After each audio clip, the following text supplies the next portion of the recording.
Madam facial कैसा लग रहा है? शादी के पहले आता है सीजन शादी.com का। आज ही डाउनलोड कीजिए।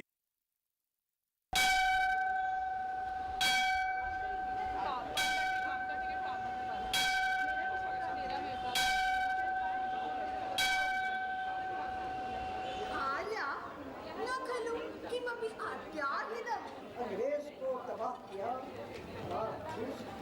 एक से एक होकर गहरी अजदहा।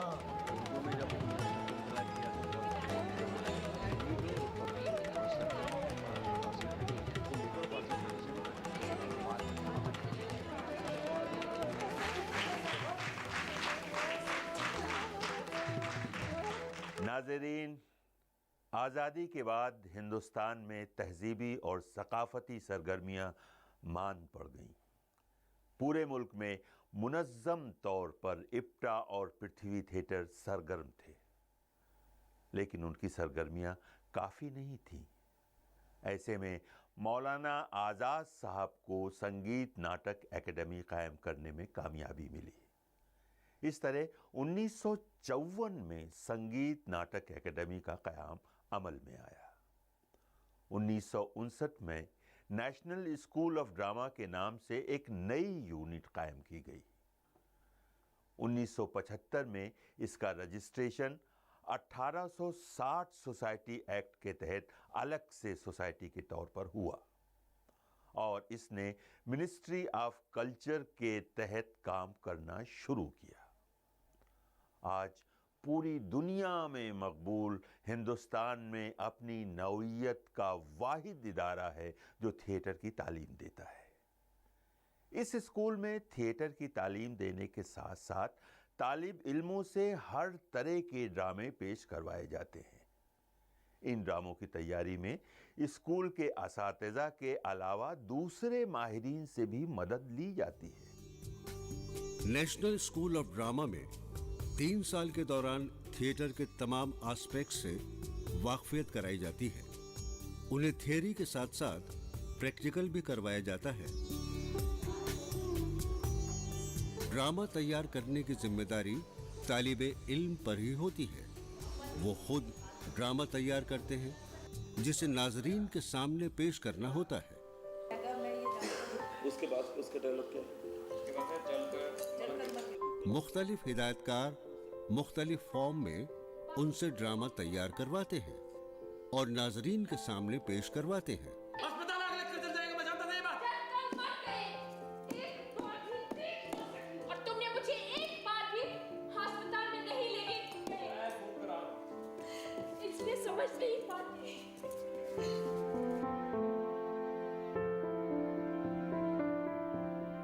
अगर मेकअप के बारे में बताया जाता है तो उनसे मेकअप करवाया भी जाता है।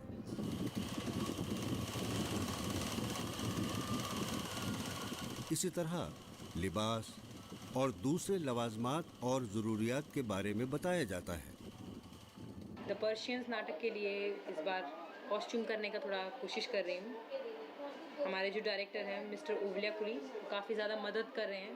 वो काफ़ी अच्छे से गाइड कर रहे हैं to understand the textures, basically how the texture will work with the help of light. किस तरीके से लाइट के साथ कैसे काम होगा, या एक्टर्स कैसे नज़र आएंगे, कौन सा कपड़ा उनको पहनाने से वो चमकेंगे, कौन से उनका चेहरा दिखेगा, कैसे रिफ्लेक्ट होगा। उन्होंने काफ़ी सारी बातें की हैं।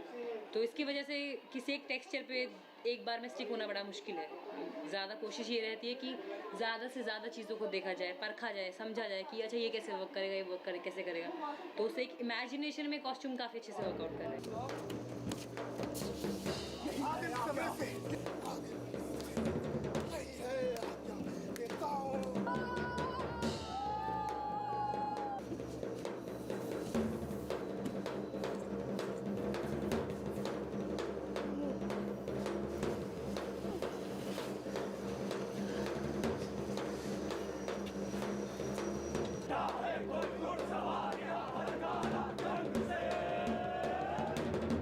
इस 3 साल की तालीम के दौरान हिंदुस्तान और गैर ममालिक में जितनी तरह के ड्रामे पेश किए जाते रहे हैं उसकी न सिर्फ जानकारी दी जाती है बल्कि उस फॉर्म में उनसे ड्रामा तैयार करवा के पेश करवाया जाता है।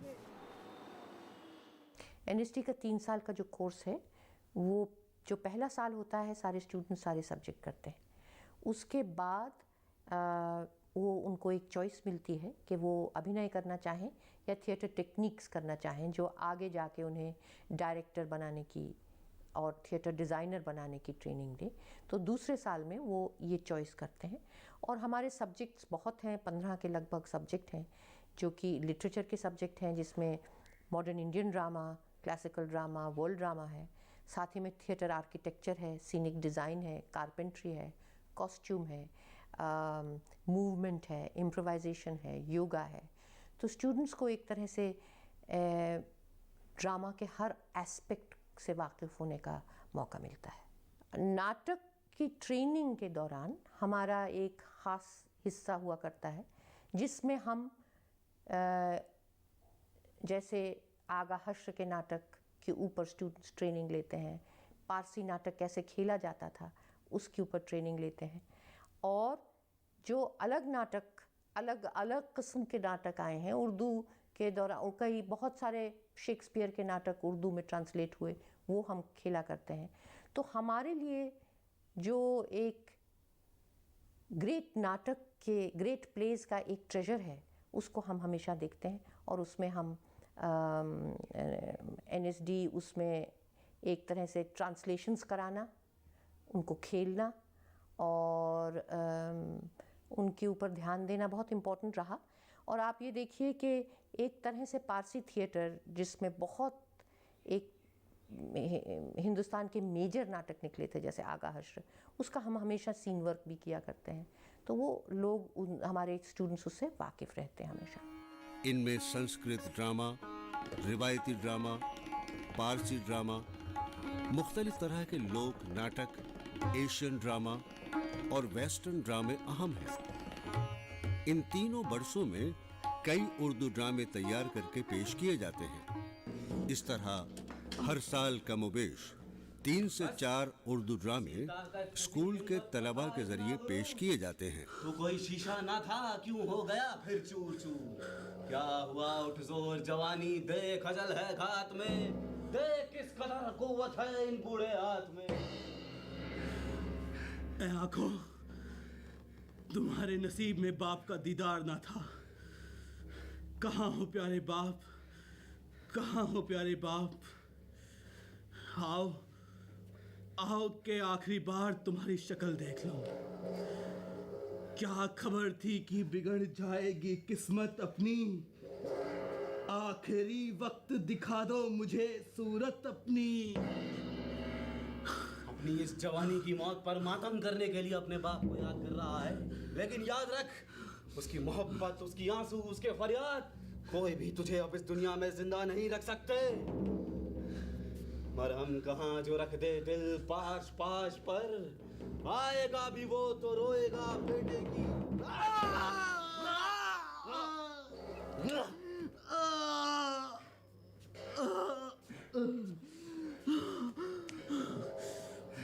भाग जा, इस दुनिया से किसी दूसरी दुनिया में भाग जा। तूने साहम व निर्माने के खानदान के चिराग को बुझा दिया है। तारीके जंगलों, पहाड़ की गुहारों, तू कहीं भी जाकर छुप जा, लेकिन मेरे बाप रुस्तम के इंतकाम से नहीं बच पाएगा। क्या कहा? तू रुस्तम का बेटा है? हाँ। तेरी माँ का नाम? तहमीना। तेरे इस दावे का सबूत? मेरे इस बाजू पर मेरे बाप की निशानी बंधी हुई है। झूठ बोल रहा है, झूठ बोल रहा है, तू मुझसे पागल बना रहा है मुझे। अपने इस कत्ल का इंतकाम लेने के लिए झूठ बोल रहा है तू मुझसे।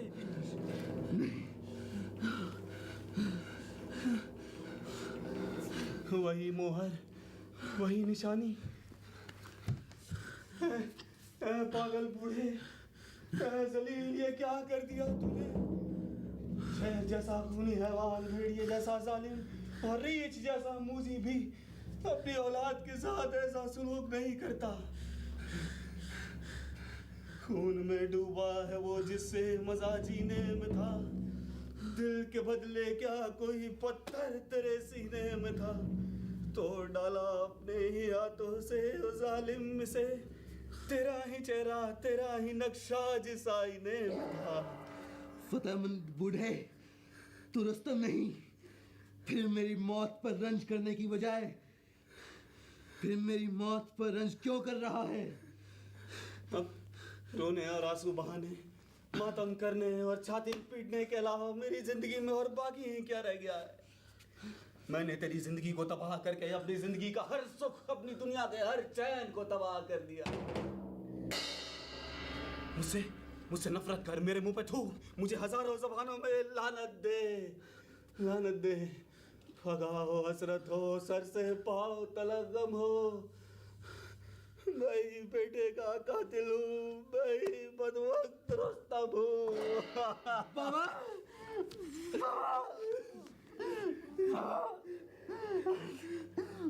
बाबा, मेरी बदनसीब माँ से कहना कि इंसान सब कुछ कर सकता है, लेकिन किस्मत से जंग नहीं कर सकता।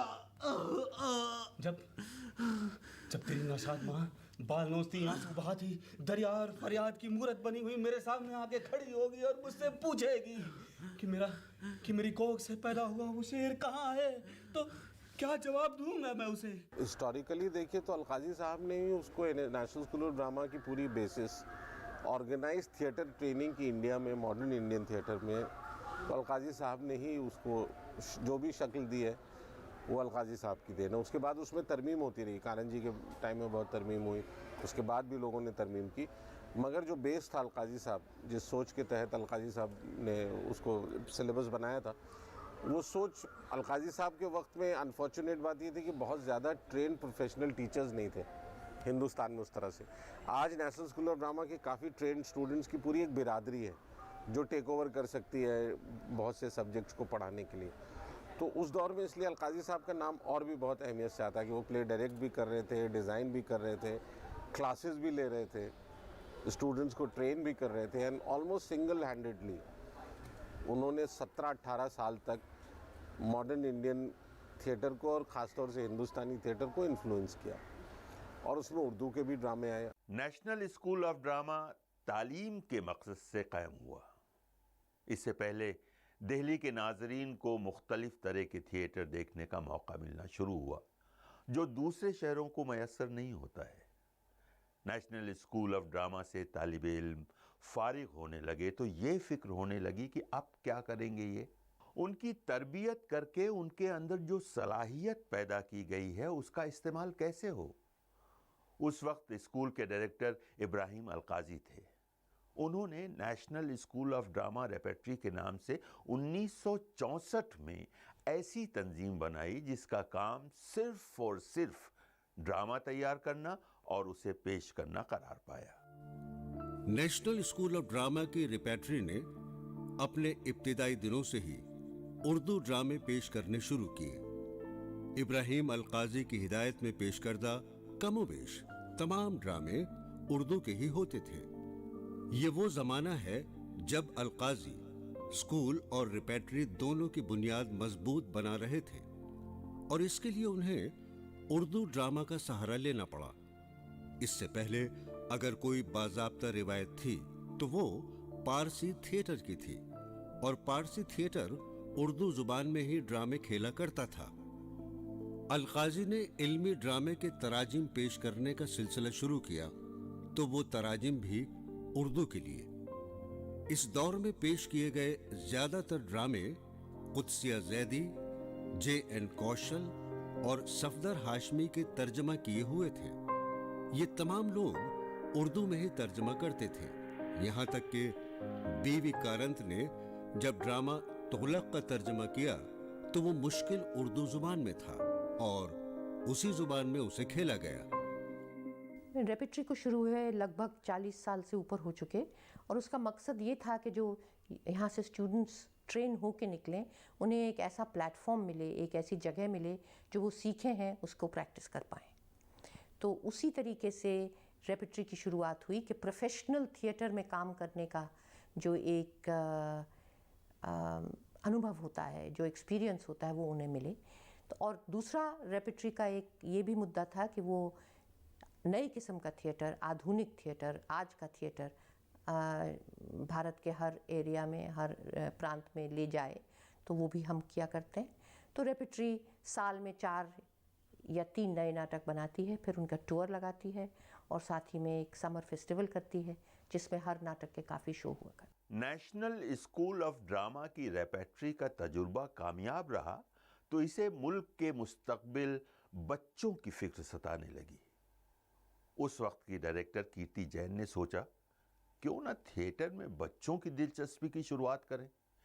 इस मकसद के तहत उन्होंने 1989 में थिएटर इन एजुकेशन यानी संस्कार रंग टोली की बुनियाद डाली। ये अपनी नौइयत का हिंदुस्तान का वाहिद इदारा है। असातिज़ा और बच्चे मिलकर ड्रामा तैयार करते हैं और इसे नाजरीन के सामने पेश किया जाता है। ये ड्रामे स्कूल के बच्चों के ज़रिए उन्हीं के लिए तैयार किए जाते हैं और इसे अक्सर किसी स्कूल में ही पेश किया जाता है। संस्कार रंग टोली का खास जोर इस बात पर था कि वो बच्चों के लिए वो माहौल तैयार करने में मदद करे जिसमें वो सवाल कर सके, अपना फैसला खुद ले सके, अपनी पसंद नापसंद का इजहार कर सके। इन पेशकर्दा ड्रामों में गीत भी होते हैं जो उर्दू में ही लिखे हुए होते हैं। मौसीकी बच्चों को ज्यादा मुतासिर करती है और इससे ड्रामे में दिलचस्पी पैदा हो जाती है। हमने ये सोचा कि हमारा जो ग्रुप होगा बच्चों का, तो वो कम से कम 30 बच्चों से ज़्यादा नहीं होना चाहिए। पहला एक उसूल हमने ये बनाया। फिर दूसरा ये बनाया कि हमें उसको किसी एक एज ग्रुप के अंदर रखना चाहिए कि जहाँ 8 साल का बच्चा भी है, वहाँ 16 साल का बच्चा भी है, वहाँ 5 साल का बच्चा भी है। इसका कोई मतलब नहीं, कोई किसी की सुन नहीं पाता। तो थिएटर वहाँ बच्चों के पास जब जाए तो उनकी डेवलपमेंट के लिए हो, उनके मतलब एक तरह से आत्मविश्वास बढ़ाने की बात हो, उसमें कॉन्फिडेंस की बात हो और बच्चे को मतलब एक तरह से अपने आप से और थिएटर की उस एक्टिविटी के साथ एक रिश्ता बने। नेशनल स्कूल ऑफ ड्रामा का क़याम थिएटर की तालीम के लिए हुआ था, लेकिन धीरे धीरे इसने अपनी नई नई शाखें खोलकर तालीम के साथ साथ थिएटर के फ़रोग़ का काम शुरू कर दिया। इससे बढ़कर एक काम और किया और वो ये कि स्कूल से फारिग तालिबे इल्म का इस्तेमाल इसके लिए रेपेट्री और संस्कार रंग टोली बनाई। तो बाद में एक्सटेंशन प्रोग्राम के तहत पूरे हिंदुस्तान में थिएटर की तरबियत का काम शुरू किया। इस प्रोग्राम के तहत कोई भी ड्रामा ग्रुप, तहजीबी सकाफती तंजीम या तालीमी इदारा ड्रामा करना चाहता है और उसके पास तरबियत याफ्ता या तजुर्बेकार हिदायतकार नहीं है, तो नेशनल स्कूल ऑफ ड्रामा अपनी जानिब से उसे हिदायतकार मुहैया करवाएगी। ये डायरेक्टर अपनी निगरानी में एक ड्रामा तैयार करवाएगा और उसका आवाम के लिए शो किया जाएगा। नेशनल स्कूल ऑफ ड्रामा ने कई तरह के फेस्टिवल के इनेकाद का फैसला वक्फे से किया। भारत रंग महोत्सव के नाम से बैनुल-अक़वामी ड्रामा फेस्टिवल हर साल दिसंबर जनवरी में होता है। इसमें हिंदुस्तान और गैर ममालिक के ड्रामा ग्रुप मुख्तलिफ जुबानों में ड्रामे पेश करते हैं। रेपेट्री अपने पेश करदा ड्रामों का फेस्टिवल करती है। ये फेस्टिवल मुख्तलिफ औकात में मुल्क के मुख्तलिफ शहरों में मुनक़िद होता है। इन तमाम फेस्टिवल और जश्न में उर्दू के ड्रामे खासी तादाद में शामिल होते हैं, जिससे इन फेस्टिवल की रौनक में इजाफा होता है और उर्दू ड्रामे की खिदमत होती है सो अलग।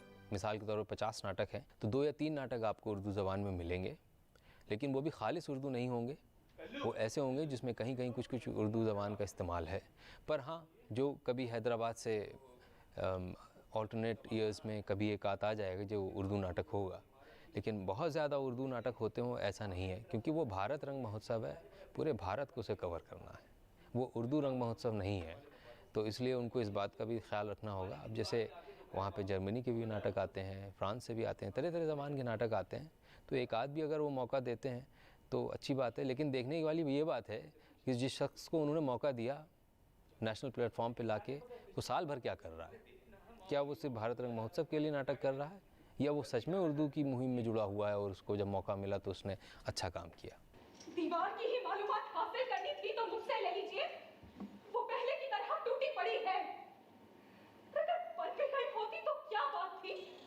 पहाड़ की पथरीली चट्टानों को काटकर अगर दूध की नहर निकाली जा सकती है तो क्या ईंटों की जरा सी दीवार में सेंध नहीं लगाई जा सकती? जानकर खुशी हुई कि सिर्फ दीन और ईमान तक ही आपकी मालूमात महदूद नहीं है, पुराने अफसानों का भी आपको इल्म है। पुराने अफसानों का भी और नई दास्तानों का भी। हाँ, आपकी निगाहें दास्तानों के अलावा और देख भी कर सकती हैं। जलाल और नसीर के साथ बात चल रही थी और मैंने कहा यार मेरे पास एक स्क्रिप्ट है मिर्ज़ा गालिब को लेकर के और इस तरह का नाटक है वो हम करना चाहते हैं। और एक हमारे अमीर दोस्त थे जो इन चीज़ों में मदद करते थे, उन्होंने कहा कि करो हम करेंगे। और सुरेंद्र वर्मा भी साथ में बैठे हुए थे, उन्होंने कहा अबे कमबख्त ये तो मेरा ड्रामा है तू जो बता रहा है। मैंने कहा तेरा है, मुझे नहीं मालूम, उस पर तो पहले सफ़े पर कुछ लिखा नहीं है, मैं तो खुद तलाश रहा हूँ, तो दिखा मुझे। मैंने दिखाया उनको, नहीं उन्होंने कहा ही नहीं ये तो बहुत ही ख़राब है और मुझे इसमें बहुत तरमीम और बहुत चेंजेस बहुत करना है, अभी काम अभी नहीं करोगे। बात 74 से कट होती है और आइए 1990 में सुरेंद्र वर्मा को मैंने टेलीग्राम भेजा और चौथे दिन वो स्क्रिप्ट यूं की यूं जैसी मैंने उनको दी थी वैसे ही उस पर सुतली लपेटी हुई आ गई। तो उन्होंने कहा कि भाई मैं उस दिन बहुत जद्दोजहद के बाद परेशान सूरत घर लौटा था, तो मैंने कहा कर लेने दे जैसा करता है। तो यूं हुआ वो नाटक। पहले ही रुसवाई में कौन सी कमी रह गई है? मैंने रोजा और नमाज की जगह जज्बात निभाए और ये उन्हीं का तकाजा है। क्या तकाजा है? इधर से निकल के हवालात में बंद हो जाओ।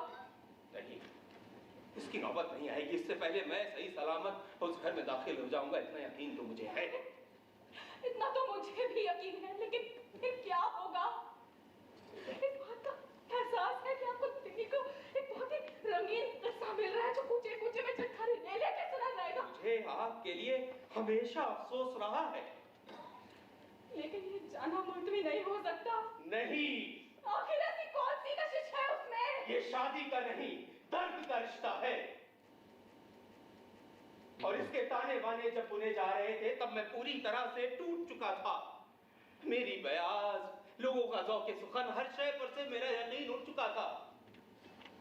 मैं जब बाहर निकलता तो ऐसा लगता जैसे मैंने कोई खोल उड़ रखा या मेरे इर्द गिर्द एक खाई है जिससे मैं लोगों के नजदीक नहीं जा सकता। गलती कहाँ हुई थी? क्या वाकई जिंदगी की नब्ज़ पर से मेरी उंगली उठ चुकी थी, या मैं अपनी जगह सही था? क्योंकि राह आंख मुख्तलिफ था इसलिए मुखालफत होना लाज़मी। जब जख्मी खुदारी लिए मैं घर पे आता, आस्ताने पे कदम रखते ही आपको पाता, गोया इल्जाम और तोहमतों का मुजस्सम आईना। प्यारे नाजरीन, हम जानते हैं कि नेशनल स्कूल ऑफ ड्रामा और इब्राहिम अलकाजी ने अपने इब्तदाई ज़माने में सिर्फ़ और सिर्फ उर्दू ड्रामे खेले। उन्होंने आलमी सतह के शाहकार ड्रामों का तर्जुमा उर्दू ज़बान में ही करवाया और खेला। अगर नेशनल स्कूल ऑफ ड्रामा इसकी रेपेट्री, संस्कार, रंगटोली और तालिब इल्म के ज़रिए खेले जा चुके उर्दू ड्रामों की तादाद देखना चाहें तो शायद 1000 तक पहुँचे। इसके अलावा इनकी मदद से पूरे मुल्क में हर साल सैकड़ों ड्रामे खेले जाते हैं। इनमें उर्दू ड्रामे भी शामिल हैं। इस तरह बाज़ औक़ात अक्सर अनजाने में और कभी कभी मजबूरी में उर्दू ड्रामे पेश होते रहते हैं। इससे उन इदारों का तो कोई नुकसान नहीं होता, हाँ, उर्दू ड्रामों का भला ज़रूर हो जाता है। तो नाज़रीन, उर्दू थिएटर का आज का सफ़र यहीं ख़त्म करते हैं। आइंदा फिर मुलाकात होगी। खुदा हाफिज़।